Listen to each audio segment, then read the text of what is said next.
Here is Widnes Cemetery, where there's 100 Commonwealth war grave commemorations from both World Wars. Not every military grave contains the bodies of those killed as a direct result of enemy action, but their stories should still be remembered as they played their part in the war. I'm going to tell the stories of 3 of them. Michael Hogan was born in 1892 in Widnes. He was a son of Michael and Margaret Hogan. Prior to joining the Colours, Michael was a process man at Gaskell Deacon Works.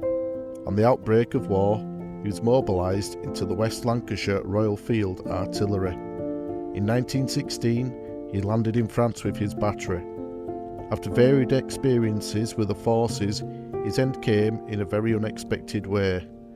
In October 1918, he was home on leave, and while he was stationed in the south of England with the 4th Sea Reserve Brigade of the Royal Field Artillery, ready to go out again, sadly he caught influenza, and on the 27th of October 1918 he died at General Hospital, Cambridge.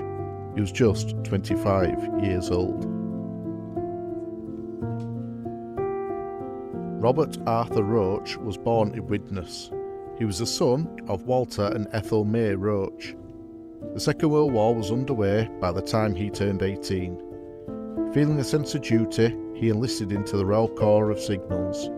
After completing training, Roach served as a dispatch rider and served in the Orkney Islands in Scotland during the war. This was a critical defensive outpost for Britain and even counted as an overseas posting for British servicemen. On the 12th of April 1943, he was fatally injured in a road accident at Cunningsborough, Shetland. He was on a motorcycle, and it is presumed he went off the road and collided with a telegraph pole, his death being practically instantaneous. On the 21st of April, his interment took place with an impressive service at St Paul's Church, with the congregation singing the hymns "Abide with Me" and "Jesus, Lover of my soul." Members of the Home Guard acted as coffin bearers.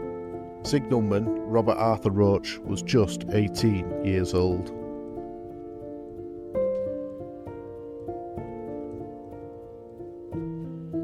James Gerard Murphy was born on the 28th of September 1897 in Widnes. He was the son of Jeremiah and Mary Murphy. In 1921, James married Margaret Colquitt, where they went on to have 7 children together. Murphy volunteered for service before the outbreak of World War II. He joined the Royal Air Force Auxiliary Air Force. The Auxiliary Air Force was a part-time volunteer branch of the RAF and composed of civilians who trained on evenings and weekends and could be called to active duty in wartime.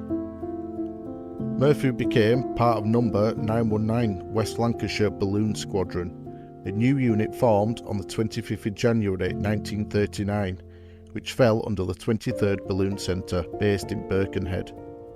Murphy's squadron was responsible for operating barrage balloons and were tasked with the protection of the vital ports and docks and industrial targets of Liverpool and surrounding areas from German bombing raids. On Saturday, the 29th of May 1943, at 4:30 a.m, Murphy was found lying unconscious in a pool of blood on the footwalk, 10 feet below the bedroom of his billet in Liverpool. His skull was fractured and he was dead on admission to hospital. An inquest was held, but the evidence failed to solve the mystery of how he came to fall. On Thursday, 3rd of June 1943, leading aircraftman James Gerard Murphy was laid to rest. If you like listening to the stories of the history of those who came before, then please give the video a like and subscribe to keep updated about future videos of the history of those who came before.